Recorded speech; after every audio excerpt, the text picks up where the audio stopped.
Voilà, bien nous garderons le même rythme que lors des séances précédentes, c'est-à-dire autour de 3/4 d'heure. Cette fois-ci, peut-être pas tout à fait, parce qu'il y a un point d'actualité qui est assez important, dont je voudrais vous parler suffisamment de manière précise, donc il me demandera un bon quart d'heure.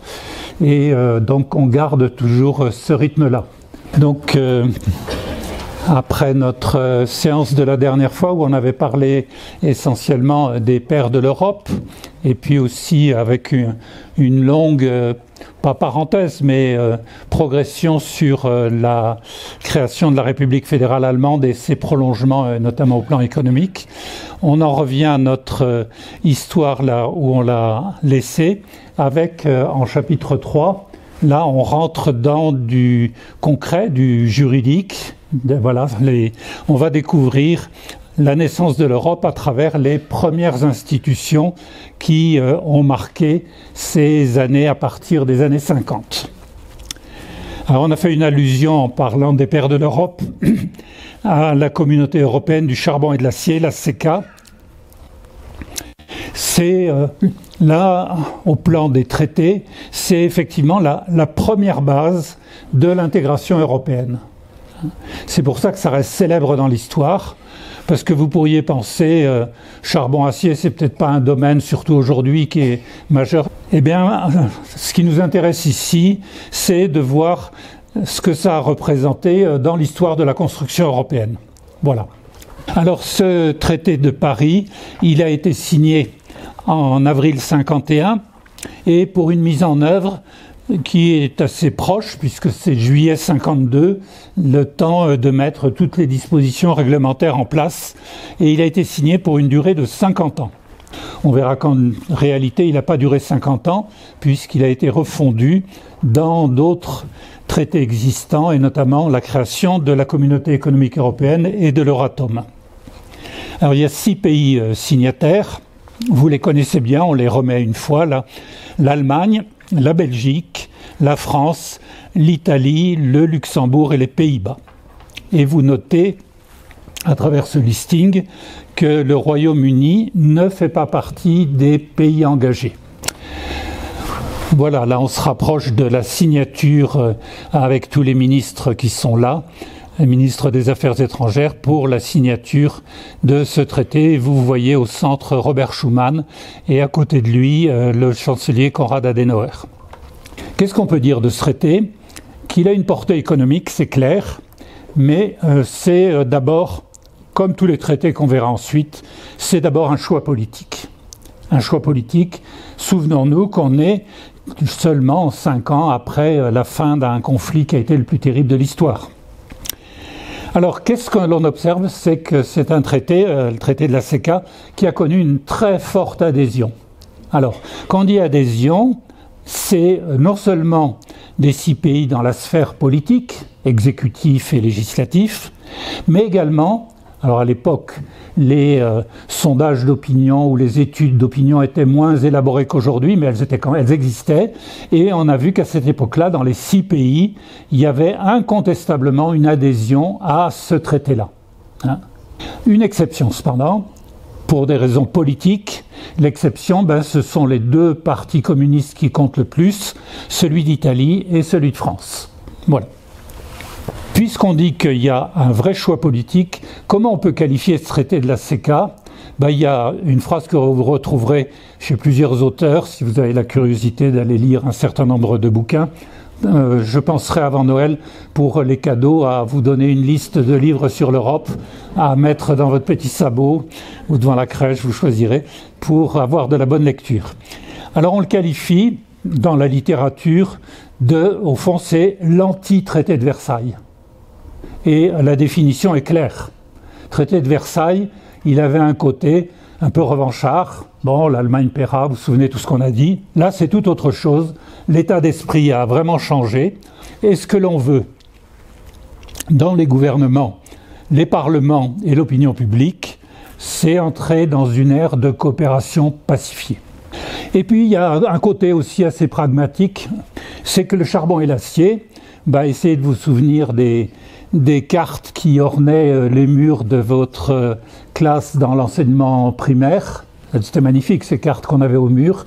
Et vous vous souvenez, eh bien, qu'on voyait dessiner des mines dans le bassin houillé du Nord-Pas-de-Calais, chez nous, la sidérurgie en Lorraine.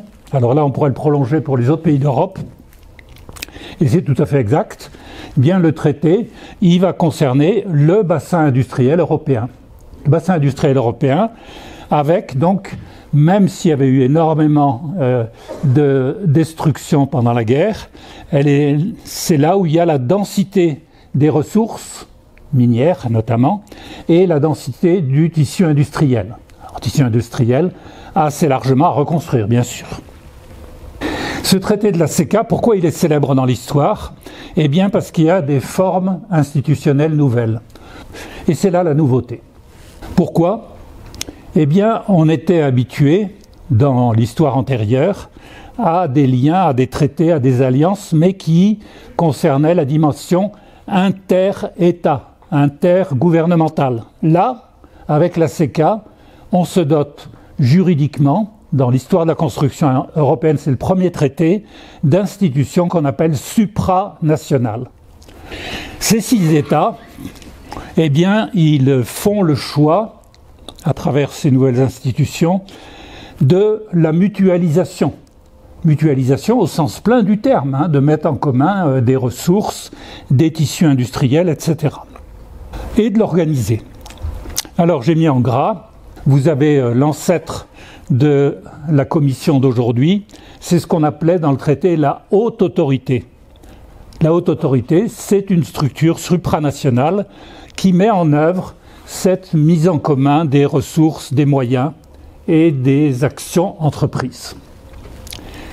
Vous n'êtes pas étonné de voir sur l'écran qu'elle est présidée par quelqu'un qui a joué un rôle parmi les pères de l'Europe, qui est le Français Jean Monnet.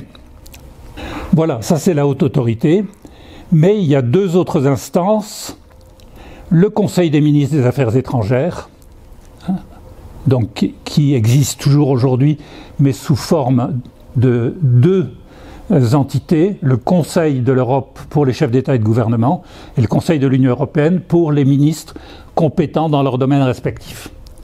Mais ça subsiste.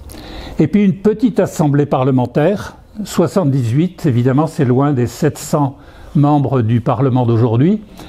La particularité, c'est que ces parlementaires n'étaient pas élus au suffrage universel comme ils le seront par la suite. À l'époque, c'était les parlements nationaux qui déléguaient un certain nombre de représentants en fonction de la démographie de chacun des États. Voilà donc une entrée dans la construction de cette Europe, eh bien, qui est une réussite, il n'y a pas de doute, qui est une réussite, et qui va être entachée un peu plus tard par quelque chose qui a marqué la construction européenne, c'est l'échec de la communauté européenne de défense.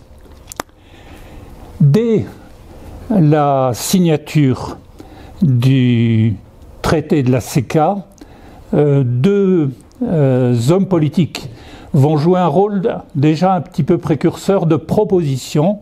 Robert Schuman à nouveau, René Pleven également, qui était de la même tendance que lui, en disant « mais on est dans un monde incertain, la coupure des 2 blocs, etc. Certes, il y a l'OTAN, mais est-ce qu'il ne serait pas temps que les Européens, et nous 6 pays, on réfléchisse à une défense commune, quitte à y associer d'ailleurs d'autres pays. On pensait au Royaume-Uni notamment. Alors, vous voyez, donc dans le calendrier, c'est dès la fin de l'année 50 que ça apparaît. Bon. Et avec, simplement, l'idée était assez simple, en train de dire, puisque pour la CECA ça marche, pourquoi ça ne marcherait pas dans ce domaine-là? Il y avait aussi en tête, la guerre de Corée avait commencé, elle va durer longtemps, ça va être une guerre terriblement meurtrière. Et il y avait un peu le syndrome coréen qui planait sur l'Europe en se disant « mais est-ce qu'on va rentrer dans un conflit de même type entre les 2 Allemagnes séparées ou pas ?» C'était une question que l'on se posait à l'époque. Alors il y avait certes l'OTAN, dont l'existence était récente, puisque c'est le traité de 1949, et dans le projet qui a été élaboré pour la communauté européenne de défense, il y avait l'idée que le Royaume-Uni et l'OTAN seraient liés par des engagements mutuels. Autrement dit, la construction d'une communauté européenne de défense s'imbriquerait, s'articulerait avec un ensemble de pays plus large. Vous voyez ? C'était pas soit, hein, c'était ensemble. Alors ce qui est un peu curieux, c'est que la France, qui était à l'origine de ce projet, de la communauté de défense, eh bien, c'est elle qui va assurer son échec quelque temps plus tard. Bon, il y avait d'abord, comme il s'agit de défense, un contexte à ne pas oublier. Le contexte à ne pas oublier, c'est que l'armée française était très largement engagée dans la guerre d'Indochine, on l'appelait comme ça à l'époque, ou guerre du Vietnam, on dirait plutôt aujourd'hui, et dans un conflit qui mobilisait une grande partie effectivement des troupes. Et donc du côté des militaires et des parlementaires qui avaient un petit peu le même état d'esprit, il y avait de dire la France ne peut pas être sur deux champs à la fois, être en Indochine et être au sein de la CED, sous-entendu avec une place principale. Ce n'était pas très compatible. Mais en même temps, ce projet de traité, il donnait lieu à des oppositions assez nettes, parfois à l'intérieur même des partis. C'est le cas de parti socialiste en France qu'on appelait à l'époque la SFIO, où effectivement les membres de ce parti n'avaient pas la même vision par rapport à ce projet de traité. Et il y avait d'autres oppositions. Les partis communistes, vous n'en êtes pas étonnés, bien sûr, compte tenu du sujet. Mais il ne faut pas oublier du côté des parlementaires gaullistes, qui étaient assez nombreux à l'Assemblée nationale en France. On a retrouvé dans le courrier du général, il n'y a pas si longtemps que ça, une lettre où il écrit, alors je ne sais plus quel est le destinataire, mais il dit que la CED est une vaste fumisterie. On n'est pas habitué dans l'écrit du général, qui est plutôt châtié en général, à avoir utilisé ce terme-là, mais enfin c'est dire le peu de considération qu'il avait pour ce projet de CED. Alors le projet il va être abandonné. Pourquoi ? Les 5 pays européens qui s'étaient prononcés avant nous, choix de l'exécutif, mais surtout ratification parlementaire, c'est arrivé chez nous à l'Assemblée nationale. Puisqu'il s'agissait d'un traité, il fallait qu'il soit ratifié. Et qu'est-ce qui va se passer ? C'est que cette Assemblée nationale, avec l'alliance de politiques pourtant pas très proches les uns des autres, eh bien ça va donner un résultat négatif. Bon, alors depuis beaucoup de choses se sont passées, mais néanmoins, parce que c'est une vieille histoire, 1954, donc pendant pratiquement 70 ans jusqu'à maintenant, eh bien, derrière cette affaire de la CED, il y a une question permanente qui demeure. C'est la vision, on peut dire, d'une Europe qui relève des États avec toute leur souveraineté, notamment dans les domaines régaliens, ou bien d'une Europe qui soit davantage tournée vers des politiques communes, ici en l'occurrence la défense. Et vous voyez que cette question, eh bien, elle n'est pas réglée. On a vu quand on a regardé les élections en Slovaquie l'autre fois que M. Fico, il est plus pour une alliance d'États, mais pas pour de la supranationalité en clair. Et puis il y a une autre raison aussi, c'est que beaucoup de pays européens, après coup d'ailleurs, quand on regarde certains écrits qui ont paru ultérieurement, ou même bien ultérieurement, n'étaient pas si fâchés que ça, finalement, que ça échoue. Pourquoi ? Parce que pour eux, en matière de défense, la réalité très conflictuelle des deux blocs faisait qu'il valait mieux avoir ce qu'on n'appelait pas encore le parapluie américain, mais ce qu'on appelait le soutien, l'alliance avec l'allié américain. Alors sur le moment, ça a fait la une des manchettes, j'en avais retrouvé quelques-unes, mais je ne les ai pas passées ici, qui disaient, voilà, c'est la fin de l'Europe. Eh bien, pas du tout. Pas du tout. C'est d'ailleurs assez étonnant, c'est que quand, dans sa construction, quel que soit le nombre de participants, l'Europe a traversé des crises, il y a toujours des pas très bon esprit, qui disent « oh là là, c'est la fin », voilà, etc. Mais pas du tout, il y a toujours un peu comme un nageur au fond de la piscine qui trouve l'énergie pour remonter à la surface. Ça va se matérialiser par la conférence de Messine. On en avait dit un petit mot à propos des pères de l'Europe et notamment de l'un d'entre eux que l'on va voir à l'instant. Donc, peu de temps après, à peine un an, il y a cette conférence des ministres des Affaires étrangères qui se réunit en Italie au mois de juin.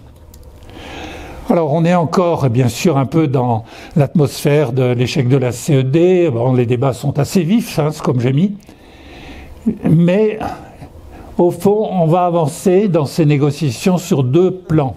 Le plan des institutions et le plan de se dire est-ce qu'on est sur de la priorité du politique avec tous les risques que ça peut comporter, notamment en politique de défense, ou est-ce qu'il faut être pragmatique et donner une large place aux questions économiques, où on avancera peut-être un peu plus facilement.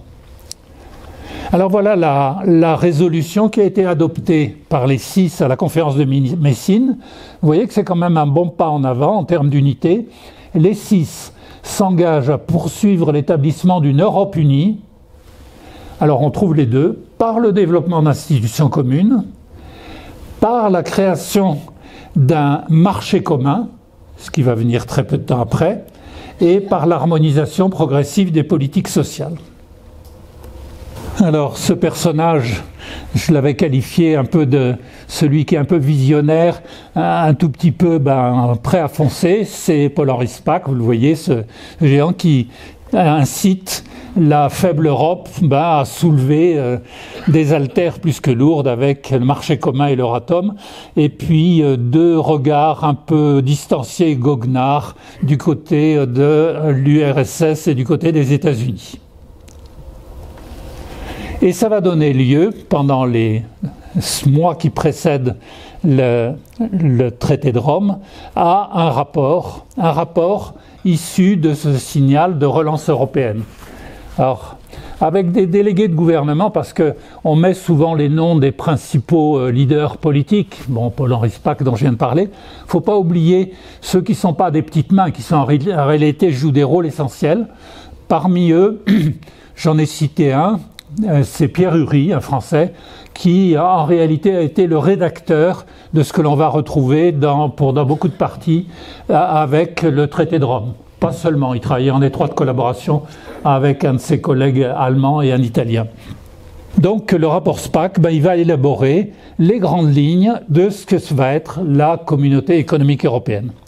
Je cite aussi, même si j'en parlerai pas beaucoup, parce que ça c'est peut-être à mon sens au plan de l'histoire un petit peu moins important, de la communauté de l'énergie atomique qu'on appelle l'Euratom, dans le domaine d'un usage civil, pas d'un usage militaire. Voilà, donc ce rapport Spaak, comme il est bien ficelé, comme les choses avancent, il va être la base des négociations intergouvernementales qui va suivre, et ça va donner, là on est en mars 1957 à Rome, et à la signature de ce traité, le plus célèbre de la construction européenne. Voilà, si vous avez la curiosité d'aller là. Avant de voir les articles, qu'est-ce qu'ils disent, c'est toujours intéressant de regarder le préambule. Le préambule, c'est là où figure l'exposé des motifs. C'est-à-dire, pourquoi on fait ça? Pourquoi on fait ça? Alors, vous le voyez, alors, effectivement, une collaboration entre les peuples européens, bon, d'accord, très bien, ça ne mange pas de pain de le mettre, mais regardons, par exemple, l'alinéa 2, le progrès économique et social, mais comment? Là, on voit bien le pragmatisme des rédacteurs, en éliminant les barrières qui divisent l'Europe. Ce n'est pas des barrières militaires, ce n'est pas la ligne Maginot, c'est les barrières de type droit de douane. La finalité, c'est bien d'améliorer les conditions de vie et d'emploi, troisième alinéa. Et puis j'attire votre attention juste sur le dernier, qui est assez intéressant, parce que ça va être une politique européenne qui va être développée depuis ce moment-là jusqu'à nos jours. Ce développement, il est qualifié de harmonieux. Harmonieux, c'est-à-dire en réduisant l'écart entre les différentes régions, et notamment les moins favorisées. Alors à l'époque, il s'agissait de qui? L'Italie du Sud, à l'évidence. On peut dire même une partie de l'Hexagone. Vous savez, à l'époque, des auteurs comme Gravier qui commençaient à sortir des bouquins sur l'aménagement du territoire ou autre, ils traçaient une ligne qui allait du Havre à Marseille et disant que tout ce qui est au sud-ouest, il y avait des retards de développement, ce qui était exact d'ailleurs. Hein. Voilà. Donc là, on peut le noter, cette politique qui va connaître des développements par la suite. Alors, ce marché commun, qu'est-ce qu'il caractérise? D'abord, c'est clair, puisqu'il est commun, ça veut dire que c'est une union douanière entre les 6. C'est une union douanière. Donc, on va éliminer les droits de douane et puis ce qu'on appelle les contingents. Alors, les contingents, c'est des limitations quantitatives de produits. Par exemple, pour des raisons qui peuvent être légitimes, tel qu'on va dire, non, chez nous, on ne veut pas l'importer. Bon. Donc, c'est ce qu'on appelle des contingents. Avec, donc, un tarif douanier commun à l'égard des États tiers, c'est-à-dire tout ce qui est autre que les 6. Et donc, on appelle ça la préférence communautaire. C'est un très beau terme. Ça veut dire on préfère, comme le verbe l'indique, on préfère donner la priorité aux produits issus des 6 pays de la communauté. C'est clair, hein? Alors ça ne se fait pas du jour au lendemain. Une période de transition de 12 ans. En réalité, comme ça a bien marché, il en a fallu un peu moins, à peine 10 ans pour y arriver. Et ce marché commun, il va engager non seulement le cadre général que vous voyez sous les yeux, mais il va, de manière plus précise, engager un certain nombre de politiques.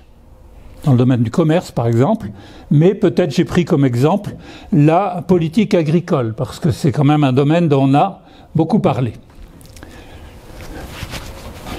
Alors le système institutionnel, est-ce qu'il est complètement nouveau? Oui, pour une part, mais en réalité, quand vous regardez, vous retrouvez des choses de la CECA. Hein. Et ces institutions, je le redis dans la présentation, elles permettent à la fois l'expression des intérêts nationaux légitimes et en même temps une vision commune. Parce qu'il n'y a pas de vision commune, il n'y a pas de communauté. Bon. Alors les 3 institutions que vous retrouvez, là on n'est plus avec la haute autorité, ça s'appelle dorénavant la Commission, qui existe toujours bien sûr, le Conseil des ministres et l'Assemblée parlementaire, puisque là le Parlement n'est pas encore élu au suffrage universel. Bon.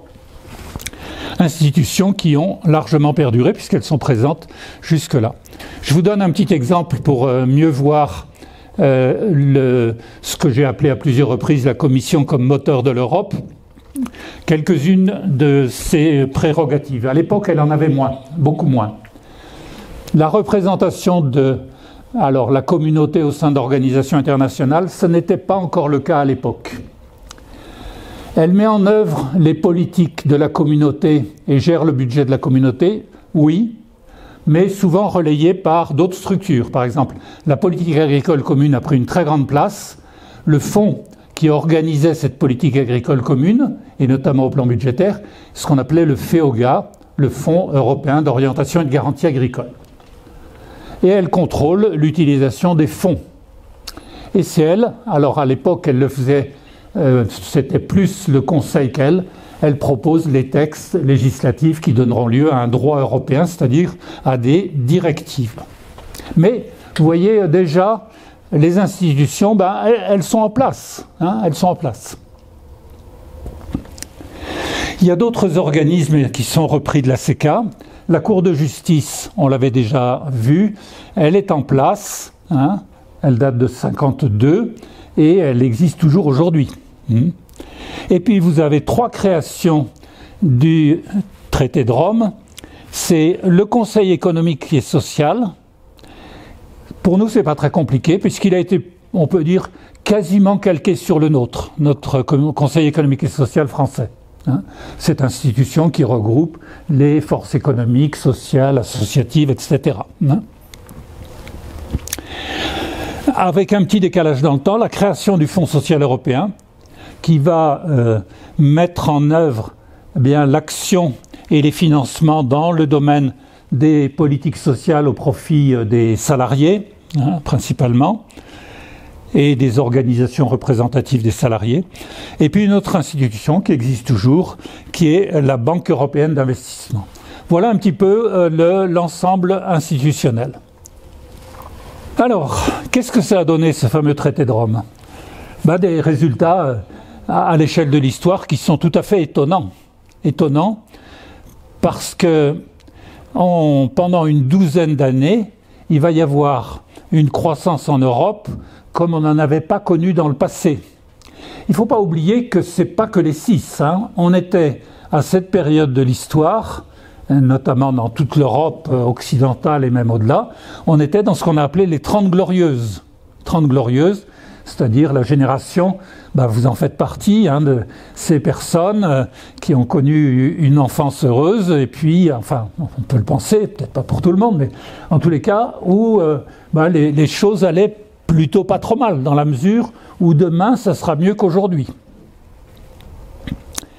Alors, quand on regarde l'effet de ce qui est propre à une communauté économique, c'est de se demander si ça a marché à l'intérieur des 6. Oui, vous le voyez, pour la période d'une petite douzaine d'années, 59-70, les échanges entre pays membres, les 6 pays membres de la communauté économique européenne, les échanges ont été multipliés par 6. Alors, par 6, attention, vous allez me dire, oui, mais M. Morin, vous savez très bien qu'il y avait beaucoup d'inflation, donc ça ne veut pas dire grand-chose. Non, non, je veux dire en termes réels, c'est-à-dire hors inflation.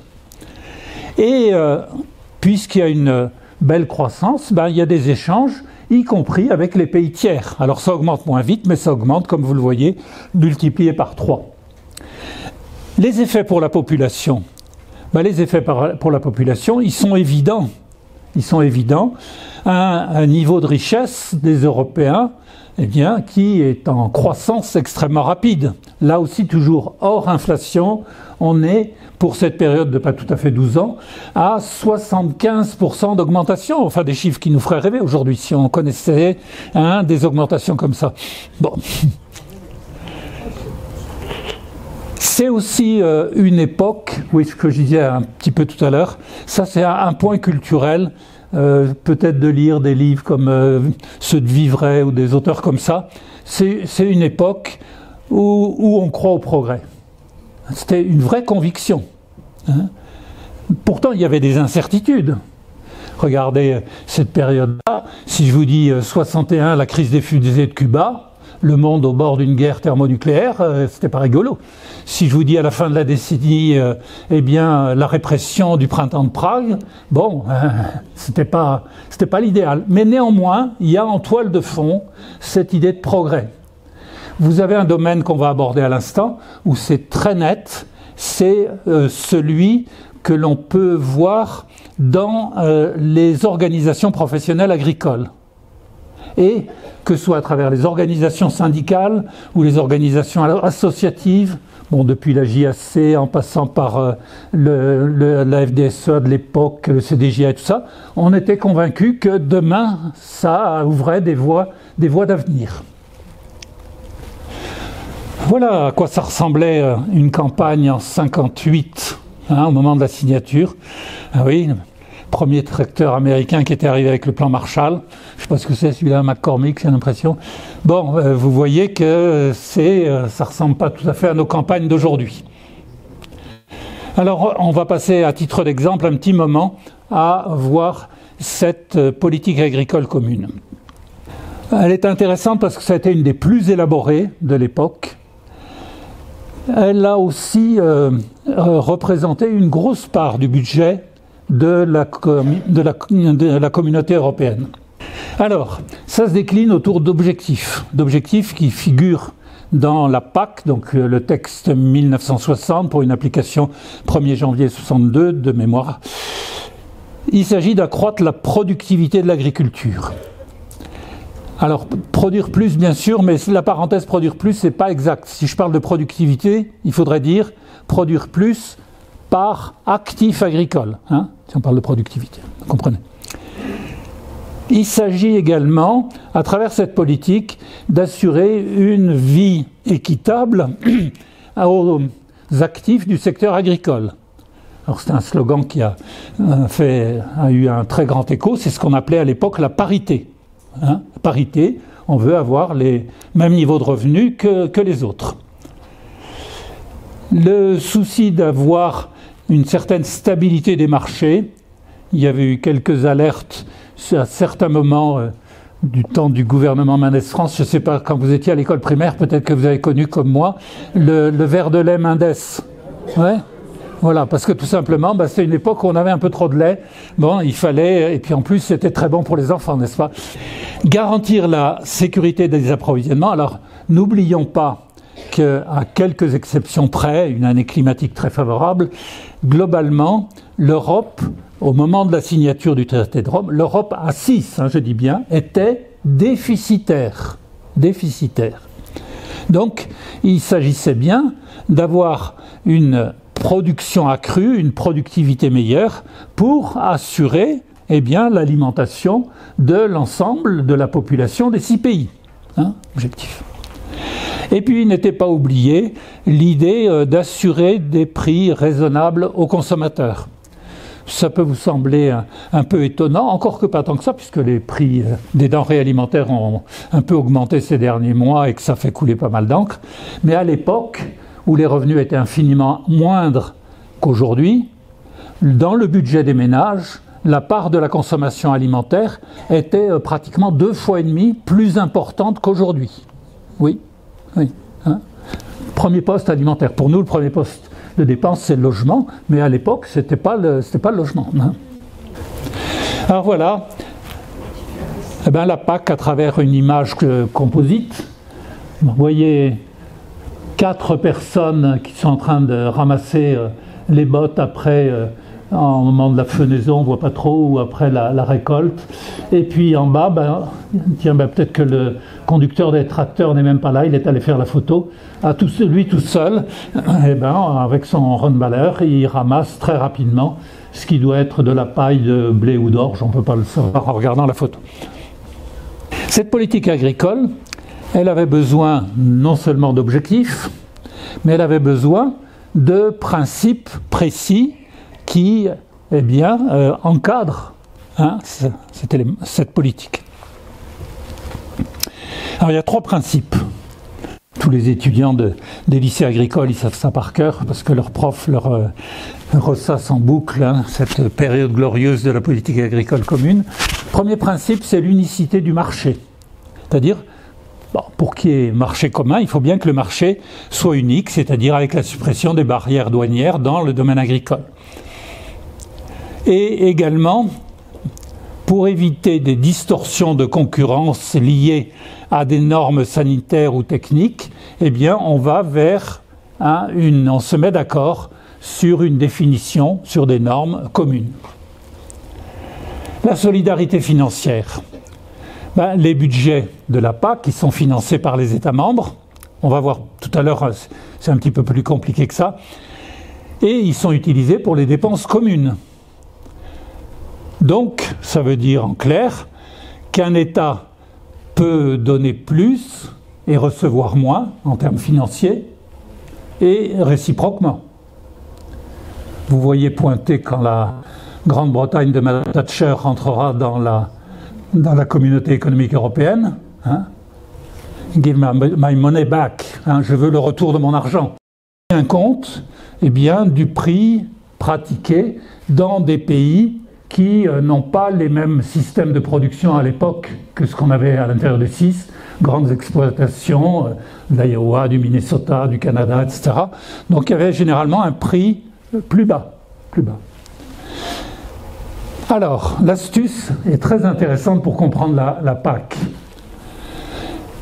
Si à un moment donné, et c'était le cas, puisque je vous ai dit qu'au moins dans les premières années, l'Europe était déficitaire, il fallait bien acheter à l'extérieur, c'est clair. Donc s'il fallait acheter à l'extérieur, un blé par exemple, qui rentrait à l'intérieur du marché parce qu'il en avait besoin, donc un importateur le faisait rentrer, ce blé était soumis à ce qu'on appelle un prélèvement, qui n'est ni plus ni moins qu'un droit de douane. Quand l'Europe était déficitaire, il fallait bien avoir recours à ces produits venant de l'extérieur. Vous voyez que les prélèvements, ça rentrait beaucoup, hein, puisque précisément on en avait besoin. Donc pas mal de prélèvements. De l'autre côté, regardez comment ça fonctionne. Si à un moment donné, parce que la récolte a été particulièrement bonne en Beauce, dans le Milanais, le Piémont, et on se retrouve avec finalement plus de produits que ce que les Européens peuvent consommer. Qu'est-ce qui se passe? Eh bien, pas de problème.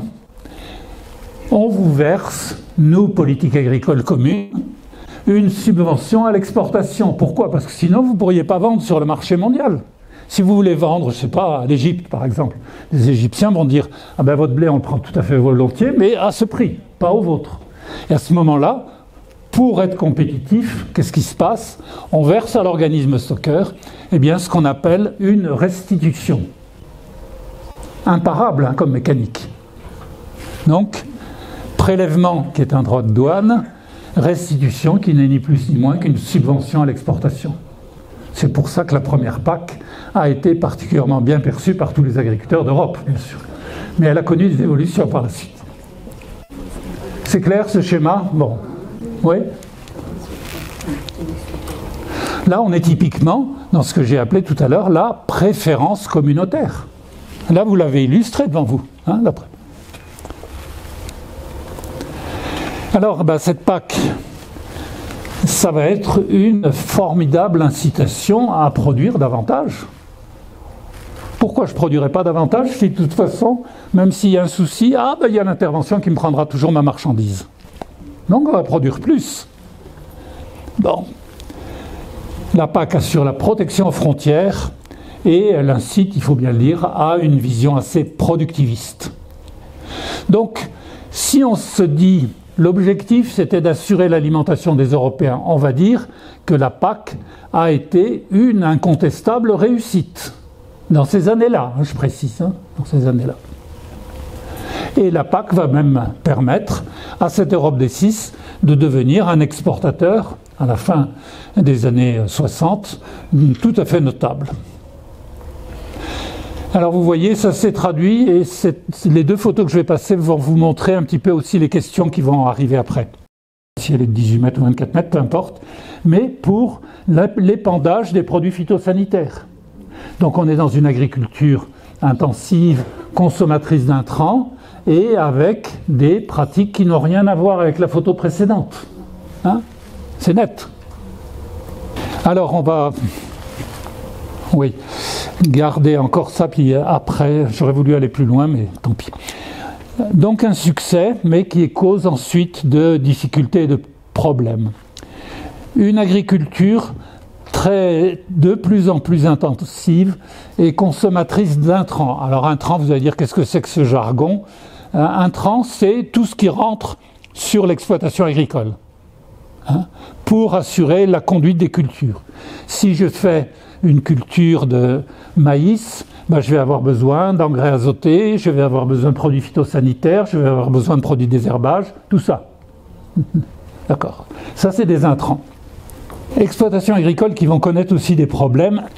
Quelquefois, on dit de manière un peu imagée que les agriculteurs, mais pas qu'en France, se sont drogués ou se sont shootés avec les taux d'intérêt négatifs. Alors, qu'est-ce que ça veut dire cette histoire?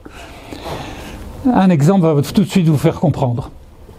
Un jeune agriculteur qui a 30 ans, qui a envie de se moderniser, il va demander un prêt jeune agriculteur. On va lui dire, mais monsieur, bien sûr, vous y avez droit, vous êtes dans les clous, votre projet tient la route, et on va vous prêter sur 15 ans à 3,5% ou à 4%. Le jeune agriculteur, il se dit, je vais avoir des intérêts à payer, mais mes productions agricoles, est-ce que je vais les vendre au même prix ou je vais les vendre plus cher? L'inflation, y compris sur ces produits agricoles, elle était de 6, 7, voire 8% par an à l'époque. C'est-à-dire, on avait l'expression, vous savez, qu'on disait on rembourse en monnaie de singe. Il y avait un peu de ça, en quelque sorte. Donc, c'était la tentation d'aller vite au Crédit Agricole et dire oui, je veux un prêt. Parfois, alors, avec des excès qui vont faire en sorte que ce qu'on appelle... Oh là là, ça va, vous arrivez à suivre ce qu'on appelle les charges de structure. Alors les charges de structure, c'est tout ce qui sert pour toute l'exploitation. Exemple, un tracteur, une moissonneuse-batteuse, un épandeur, une remorque. On va en acheter beaucoup, peut-être trop. Hein, et on va le faire parce que c'est tentant avec ces prêts-là. Vous le comprenez. Donc voilà peut-être une des difficultés qui va pointer assez vite. Ça va être la course à l'agrandissement des exploitations agricoles. Hein, s'il y a un vieux qui part sans succession, il y a 3 ou 4 voisins qui vont se précipiter pour acheter les terres. Quelquefois, c'est un peu dommage, ça aurait été mieux que ce soit un jeune agriculteur qui puisse y avoir accès. Mais voilà un peu concrètement comment les choses se sont passées. Cette politique agricole, elle va commencer à entraîner des négociations un peu difficiles avec le GATT. GATT, c'est ce qu'on appelle aujourd'hui l'OMC, l'Organisation mondiale du commerce. Le GATT, c'est des institutions d'après 1945, General Agreements on Tariffs and Trade, l'accord général sur les tarifs douaniers et le commerce. Pourquoi ? Parce que les pays tiers, ils disent « Écoutez, en Europe, vous êtes bien gentils, mais c'est de la concurrence déloyale que vous nous faites là. En plus, vous versez des restitutions sur les marchés pour nous piquer des places. Enfin, qu'est-ce que c'est ça ?» Donc, c'était pas très facile, au bout de quelques temps, de défendre cette optique. Vous comprenez, hein ? Bon. Et puis, il y a une autre conséquence qui est budgétaire. Quand on n'avait plus beaucoup de prélèvements, puisqu'on était autosuffisant, et qu'on avait beaucoup de restitutions à payer, il fallait bien qu'on trouve les fonds. Alors le FEOGA, il puisait dans ce que les États demandaient, et du coup, l'explosion du budget communautaire, on entre dans une période où la politique agricole commune a représenté jusqu'à 60, voire 70% du budget communautaire. Et des pays plus industriels ou d'autres disaient « Mais attendez, où on va avec ça ? Est-ce que c'est légitime ? Les autres secteurs d'activité, ils doivent avoir leur place. » Hein ? Bon. Et puis aussi un désaccord avec les pays du Sud. On n'est pas encore à ce qu'on a appelé les accords ACP, Afrique, Caraïbes, Pacifique, ça viendra plus tard, j'en reparlerai. Mais un exemple va vous faire comprendre tout de suite. J'étais étudiant à la fin des années 60 et puis j'ai la chance d'aller faire un stage en Côte d'Ivoire. Bon, c'était dans le centre du pays et puis on essaye de s'instruire, quand on est étudiant, on est là pour ça. Et donc, je parle avec des gens qui travaillent dans un organisme de développement qui s'appelle l'INADES, qui je crois existe toujours, Institut de développement économique et social, et puis qui me disent, oui, mais votre Europe avec la politique agricole commune, elle ne nous facilite pas les choses. Hein. Il y a des éleveurs chez nous qui envisagent de mettre la clé sous la porte. Alors je dis, mais attendez, expliquez-moi, je ne comprends pas. Ils me disent, c'est très simple. Les éleveurs, surtout au nord du pays, dans la zone un peu savane sèche, ils font des troupeaux extensifs, ils n'ont pas énormément de kilos de carcasse par tête, et ils ont besoin d'une rémunération au kilo de carcasse minimale pour vivre. C'est légitime.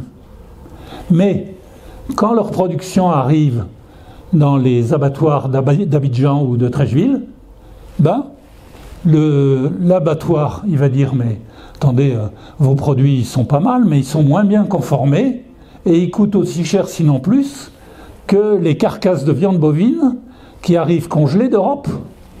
Eh oui. Voilà, donc après, les choses ont été corrigées, mais vous comprenez le type de désaccord qui pouvait exister.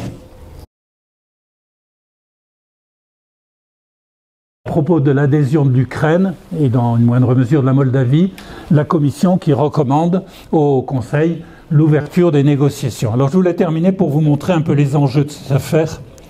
Bon, là c'est M. Borrell, le chargé des affaires internationales dans l'Europe, qu'on vient de voir, et il nous dit très clairement que l'adhésion à l'UE, en parlant de l'Ukraine, est un choix stratégique.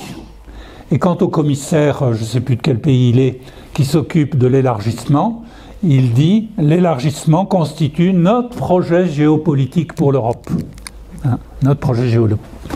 Donc les affirmations de ces personnes en situation de responsabilité est quand même à entendre. Alors ceci étant, pour en finir avec ce qu'on avait vu la dernière fois, il faut voir qu'on est quand même avec un calendrier quelque peu incertain. D'abord parce que vous savez que pour ce type d'adhésion, c'est la règle de l'unanimité à 27. Hein, bon. Et il y a déjà des pays qui ont annoncé la couleur en disant l'avis de la Commission, nous on annonce tout de suite la couleur, on est contre. C'est le cas de la Hongrie. Bon, alors on sera au mois de décembre, c'est le 14 décembre. Actuellement, regardez dans votre quotidien favori ce qui va en être, quelle sera la décision. Ça risque de ne pas être évident, le choix du Conseil de l'Europe, c'est-à-dire chef d'État et de gouvernement. Et puis il y a aussi quelque chose qui peut tout à fait se passer, c'est qu'entre les négociations d'adhésion et le traité lui-même, il peut y avoir pas mal de temps qui se passe. Chose évidemment que les Ukrainiens craignent. Alors je termine avec ce que j'avais oublié la dernière fois. Cette affaire, deux questions géopolitiques majeures. La question de la politique de l'Union européenne en matière de sécurité et de défense. Et on avait vu avec l'article 42.7 que ça posait quelques questions. Alors j'ai mis en gras un concept qui est de plus en plus à la mode, qu'on appelle l'Europe puissance. Il y a plusieurs ouvrages qui sont sortis sur ce thème-là. Donc là, c'est la première des grandes questions que pose cet avis positif adressé par la Commission au Conseil. Et puis il y a une deuxième question, c'est de savoir quelle sera dorénavant la politique d'élargissement de l'Union. Alors vous avez vu la position des personnes de la Commission, eux c'est clair, ils sont pour. Mais ça va être quels nouveaux entrants, avec quelles étapes, avec quelles procédures. Et on voit bien qu'on n'est pas tant sur une question de timing respectant les procédures de droit. En réalité, c'est une question hautement politique, bien sûr. Alors on passe à notre question du jour. Regardez bien cette photo et regardez bien les drapeaux, et notamment le drapeau qui est en premier plan. Vous voyez que c'est une combinaison du drapeau polonais, un rouge-blanc que vous reconnaissez peut-être, et du drapeau européen. C'est une grande manifestation énorme, il y a eu pas loin d'1 million de personnes dans les rues de Varsovie, juste au moment de la campagne électorale pour les législatives dans ce pays. Donc, vous voyez, je l'ai prise exprès parce que quand il y a une manif chez nous, on n'est pas tellement habitué à voir le drapeau européen. Enfin, c'est possible, mais je n'ai pas souvenir d'en l'avoir vu tant que ça. Alors, on va parler de ce point d'actualité qui est important à mon sens. C'est les élections législatives qui se sont déroulées le mois dernier en Pologne. Et j'ai mis, est-ce que c'est une question polonaise, est-ce que c'est une question européenne, avec un point d'interrogation. C'est les deux, bien sûr, c'est les deux. Alors, c'est un scrutin qui a eu lieu le 15 octobre, et ce qui est assez important, c'est de bien repérer quelles étaient les deux grandes forces politiques en présence. Alors, les grandes forces politiques, c'est tout d'abord ce qu'on appelle le PiS, le parti qui s'appelle Droit et Justice. C'est un parti nationaliste, conservateur, très conservateur, et qui était au pouvoir depuis pas mal d'années, 8 ans, 2015. Et c'est la même chose pour l'élection du président de la République, qui a beaucoup moins de pouvoir en Pologne que chez nous, mais pareil, qui est un représentant du parti Droit et Justice. Bon, il est très peu ouvert, notamment sur les questions de société, avec, par exemple, avec une législation qui n'autorise pas l'avortement, et beaucoup de domaines un peu comme ça, où tout ce qui concerne les évolutions sociétales, c'est un blocage complet. C'est un parti populiste, alors ça, il n'y a aucun doute. C'est un parti qu'on peut qualifier de xénophobe, et qui... alors, xénophobe, attention quand même, il faut leur rendre ce qui est vrai, c'est qu'ils ont accueilli de très nombreux Ukrainiens en 2022, dans les premiers mois de la guerre. Donc, quand je dis xénophobe, c'est plus pour des personnes venant de plus loin, on va dire. C'est un parti qui entretient avec l'Union européenne, alors quand je dis l'Union européenne, c'est ses institutions, Conseil, et Parlement et Commission, des différends très profonds. Alors il y a plusieurs motifs. Pour eux, comme pour leurs voisins du groupe de Visegrad, c'est-à-dire Viktor Orban en Hongrie et puis la Slovaquie aujourd'hui, c'est surtout que l'Union européenne ne soit que, au sens strict, une organisation intergouvernementale et qu'elle prenne ses décisions à l'unanimité. Sous-entendu, parce que si on n'est pas d'accord, on bloque. Hein ? C'est aussi des questions qui ont beaucoup marqué l'année dernière, surtout il y a 2 ans. C'est le refus du gouvernement polonais de suivre les demandes de la Commission pour un retour à ce qu'on appelle l'état de droit dans le domaine judiciaire, hein, où il y avait de très sérieuses entorses. Et puis c'est par rapport à la Cour constitutionnelle. Alors j'explique en 2 mots. La Cour constitutionnelle polonaise avait pris un arrêt comme quoi telle directive ne pouvait pas être retranscrite en droit polonais, tout simplement parce qu'elle était contraire à la constitution polonaise. Seulement il y a un principe de droit, vous savez, c'est ce qu'on appelle la hiérarchie des normes. Si on a un membre de l'UE et qu'il y a une directive européenne qui indique telle et telle chose, le droit français doit correspondre au droit européen. C'est la règle du jeu. Sinon, il n'y a pas de système qui peut fonctionner. Et là, de ce côté-là, la jurisprudence du Conseil d'État en France est constante. Hein. Bon. Alors, petit problème pour le gouvernement, encore une fois, ultra-droite du PiS, c'est qu'il y a un gel de 32 milliards d'euros du plan de relance, qui donc des fonds bloqués, et dont la Pologne aurait certainement très besoin. Ceci étant, vous voyez un peu le profil des gens de la Commission et notamment de sa présidente. Ce n'est pas des gens qui se laissent intimider. Autrement dit, le gouvernement polonais avait beau, et le président Duda taper du poing sur la table, on leur disait commencez par de l'ordre dans votre système et puis après on verra pour l'argent. Deuxième grande force politique, c'est la coalition qui était emmenée par Donald Tusk. C'est une coalition intéressante de gens qu'on va qualifier de démocrates sociaux si vous voulez, avec d'une part la plateforme civique, c'est le parti de Donald Tusk, qui est quelqu'un de très connu dans les institutions européennes, c'est la troisième voie et la nouvelle gauche. Voilà. Alors Donald Tusk, oui j'en parle, c'est un Européen convaincu, il est bien connu à Bruxelles, tout simplement parce que, outre le fait d'avoir été Premier ministre polonais pendant 5 ans ou 4 ans, je ne sais plus, il a été président du Conseil européen. Et il est connu, et incontestablement, c'est une personnalité très appréciée à Bruxelles. Alors le voilà, là aussi, pendant les manifs qui précèdent l'élection, il est là, Donald Tusk, et alors, tout à fait à droite de votre écran, et oui, il a pris quelques cheveux blancs, c'est Lech Walesa, le fondateur de Solidarność, dans les années, au début des années 80. Bon, il a été un peu discrédité par quelques péripéties, mais ceci étant, quand le jeu envoie la chandelle, il y participe. Alors, qu'est-ce qui s'est passé? Et c'est pour ça que je retiens ça comme fait d'actualité, d'importance. C'est la victoire qui n'était pas vraiment attendue, il faut le dire, de l'opposition, celle de Donald Tusk. Pourquoi? Parce que les leviers, et notamment ceux des médias, étaient très accaparés par le PiS, le parti très nationaliste. Et donc, effectivement, une forte mobilisation citoyenne, hein, la première, ce qu'on a appelé la marche des 1000 cœurs, avec 1 million de personnes qui étaient dans les rues. Bon, eh bien, donc, l'opposition a gagné 248 sièges, c'est-à-dire une majorité pas colossale, mais une majorité, 54% des voix, et à peu près pareil pour le nombre de sièges. Alors, ce qui est assez intéressant, c'est qu'il y a quelques études qui viennent de sortir pour savoir qui a voté quoi. Et il y a quelque chose de très frappant dans l'étude, c'est un vote massif des femmes pour les partis d'opposition autour de Donald Tusk. Et un élément qui a joué un grand rôle, c'est notamment toute la législation super traditionnaliste du PiS, hein, notamment concernant les droits des femmes et l'IVG, etc.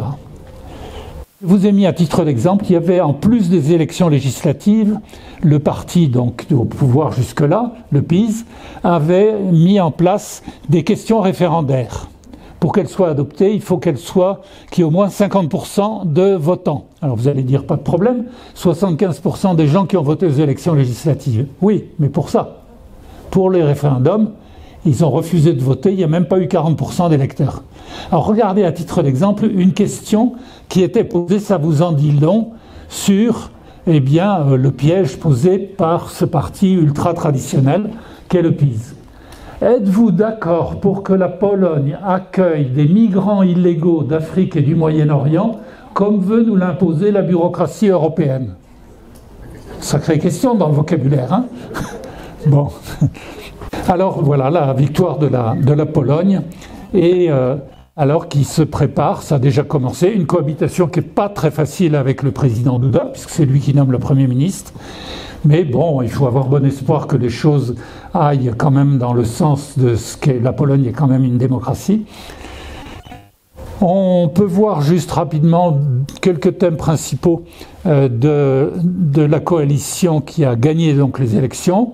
Le retour à un véritable état de droit, ok, avec une indépendance donc réelle de la justice. Une législation conforme aux demandes de la société polonaise, et notamment la fameuse question de l'IVG. La fin des attitudes homophobes qui avaient commencé à envahir de manière très désagréable les médias sous la coupe de l'ancien pouvoir. Une plus grande justice sociale et, alors je l'ai mis en gras, hein, la pleine insertion de la Pologne dans la vie de l'Europe. Et oui, hein, ça c'était un thème majeur de campagne qui avait de l'écho parce que les Polonais, hein, ils sont très nombreux dans les autres pays de l'Europe. Hein. Qui est polonaise, que je voulais interviewer, malheureusement les circonstances n'ont pas permis. Elle m'avait dit les résultats des élections, c'est une bouffée d'oxygène. C'était beau comme expression. Là je vous montre, c'est écrit en petit mais peu importe, c'est pas à noter, hein. C'est l'ensemble des dépenses inscrites par la Pologne dans différents domaines. Le domaine économique, pour relancer après la pandémie de Covid. Là, c'est en matière de santé publique. Ici, là, c'est en matière d'énergie renouvelable. Là, c'est en matière de transport. Et là, c'est pour les questions de cybersécurité, d'informatique du futur, etc. Si vous regardez bien les sommes là-haut, 5, 7, etc., ça correspond donc aux 35 milliards attendus de l'Europe. Donc il y a un peu de pragmatisme aussi de la part de Donald Tusk, c'est-à-dire rentrant dans le cadre, affirmant bien sa posture européenne, il a bon espoir que petit à petit les choses se décantent dans ce domaine-là. Alors le bras de fer, il existe parce que le président Duda, qui est membre du PiS, a rien trouvé de mieux que de nommer l'ancien Premier ministre Mazowiecki pour former le gouvernement. Bizarre d'appeler quelqu'un qui est très minoritaire. Quel était l'espoir? En disant, en faisant un peu durer, peut-être qu'on va débaucher des élus de la coalition. Oui, seulement le calcul n'était pas bon. Hein. Il y a eu une réaction de l'opposition, victorieuse, et qui ne s'est pas fait attendre, puisque là, c'était dans son domaine de compétence d'élire le président ou la présidente de la Diète, hein, c'est-à-dire le Parlement polonais, et cette personne, Szymon Hołownia, a été élue avec 265 voix, c'est-à-dire plus que les élus de l'ensemble de la coalition. C'est-à-dire il y a quelques députés qui se sont dit le président Duda, là il fait fausse route, on va donner un signe. Et le signe est d'autant plus net que la candidate du PiS, elle a eu seulement 193 voix, c'est-à-dire moins que le nombre de députés du PiS. Bon, 13 novembre, le lendemain, inscription d'un projet de loi concernant l'IVG au Parlement, à la Diète. Et un voyage, le 15, de Donald Tusk à Bruxelles pour retisser les liens. Voilà, c'est le titre du Monde. En Pologne, la nouvelle majorité démocrate fait une démonstration de force au Parlement. Quelle est la question, ou les questions? C'est un coup d'arrêt, il n'y a pas de doute, à ce qu'on appelle l'europhobie ou l'euroscepticisme. Alors attention, il ne faut pas dire ça va, tout va bien. Si l'on en juge par le résultat des élections aux Pays-Bas, chacun peut avoir ses idées, mais pour moi c'est quand même un peu tristounet. Hein. Bon, alors ça veut dire qu'il y a incontestablement en Europe, et puis il y a les élections européennes dans pas longtemps, un courant europhobe qui existe, dont les effets, ça c'est une hypothèse la plus favorable, peut être un tout petit peu circonscrit en voyant qu'entre partis d'extrême droite au Parlement européen, ils ne s'entendent pas, ils forment deux groupes différents. Si on prend en clair, Madame Meloni, qui est devenue assez européenne, elle n'est pas tout à fait sur la même ligne de conduite que, par exemple, Geesink, le nouveau homme fort des Pays-Bas. Mais néanmoins, il y a de les craintes par rapport au futur fonctionnement de l'Union européenne. Hein. Alors j'ai pris, mais ça on verra plus quand on verra les détails du rapport du Parlement. Mais par rapport à l'extension des pouvoirs de l'UE, très demandé, les votes à la majorité qualifiée, l'élargissement, ça va donner un contexte qui ne sera pas très facile. La deuxième grande question, c'est la Pologne, elle est en première ligne face à l'agression russe en Ukraine. Bon. Pourquoi ? Eh bien parce que la Pologne a une armée considérable en nombre, c'est une des plus importantes d'Europe. C'est un pays qui, à la différence des autres pays d'Europe, qui arrive péniblement à 2% du PIB pour les dépenses de sécurité, lui en est à 4%. Et puis parce qu'aussi l'histoire douloureuse fait qu'il y a une méfiance énorme en Pologne par rapport à la Russie. Donc la nouvelle majorité ne va pas changer les choses. La question, ça va être, est-ce que, il y aura une adhésion forte, unanime, des pays de l'UE à construire une politique de sécurité commune. Voilà une coupure de journal montrant comment la Pologne devient un poids lourd de l'OTAN. Et puis celle-là, c'est la dernière. Regardez bien, parce que la géopolitique, c'est quand même de la géographie. Et qu'est-ce que vous voyez ici, à l'est de la Pologne, à la frontière avec l'Ukraine, près de 500 km, c'est par là que passe le matériel militaire occidental, que passent les matériels, enfin tout ce qui est appui économique, etc. C'est par là aussi que sont passés dans un sens ou dans l'autre au retour les réfugiés ukrainiens. Bon, il y a aussi une frontière commune avec le Bélarus, ici, et une frontière commune avec la Russie, il ne faut pas oublier, ici l'ancienne Königsberg, qu'aujourd'hui on appelle Kaliningrad, qui n'est pas reliée directement à la Russie, hein, c'est une voie maritime ou aérienne, mais il y a une frontière qui lie la Pologne avec la Lituanie.